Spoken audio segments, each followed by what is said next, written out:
정근식 교육감은 작년에 보궐선거로 당선되어 1년이 지났습니다. 그런데 그동안 서울시 교육감으로서 당면 과제인 학교폭력이나 교권 침해 문제를 전혀 해결하지 못했습니다. 그래서 긍정적인 점을 찾기가 어렵습니다. 정근식 교육감의 가장 큰 문제점은 교육감으로서 정치적 중립 의무를 지키지 않고 있다는 사실입니다. 정 교육감은 지난해 박주민 민주당 의원이 서울시장 출마를 선언한 당일 박 의원과 함께 학부모 간담회를 열었습니다. 이로 인해 국정감사에서 정치적 중립 의무 위반이라는 지적을 당했습니다. 그 후에는 김민석 국무총리가 한강 버스를 비판하기 위해 현장을 방문했을 때 정 교육감이 총리와 동행하기도 했습니다. 그래서 윤영희 서울시 의원이 시정질의에서 서울교육감인가 정치교육감인가 라는 편말을 들고 항의하기도 했습니다. 유초 중고 학교교육을 책임지는 교육감은 누구보다 정치적 중립성이 철저하게 요구되는 자리입니다.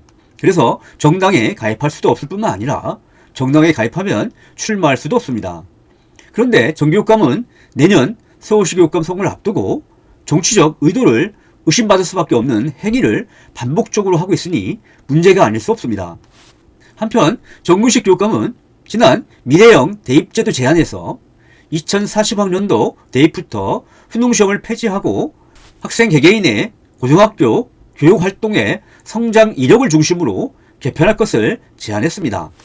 문제는 정 교육감이 2033학년도 대입부터 내신 5등급 절대평가 실시를 제안했다는 사실입니다. 여기에 2040학년도부터 수능까지 폐지하면 변별력이 대폭 약화된 학생부만으로 학생들을 선발하기가 어려울 수밖에 없습니다. 따라서 입시 경쟁이 치열한 서울의 주요 대학들은 변별력을 확보하기 위해서 본고사 수준의 논술과 면접을 실시할 가능성이 매우 높습니다. 수능이 폐지되면 논술과 면접이 보조 자료가 아니라 당락을 좌우하는 핵심 자료가 될 수밖에 없습니다. 결국 수능 폐지로 인해 지난 노무현 정부에서처럼 논술, 사교육 광풍이 다시 불어닥칠 것이 분명합니다. 수능 폐지는 본고사 부활로 인해 입시 경쟁과 사교육 폭발을 초래할 위험성이 매우 큰 극단적인 정책인 것입니다. 정근식 서울시 교육감은 사교육 비폭탄인 수능 폐지 주장을 철회하기 바랍니다. 서울시 교육감으로서 실현 가능성이 없을 뿐만 아니라 지속 가능하지도 않은 대학 입시 정책을 내놓아서 서울 시민들을 혼란에 빠뜨리는 것은 너무도 무책임한 일입니다.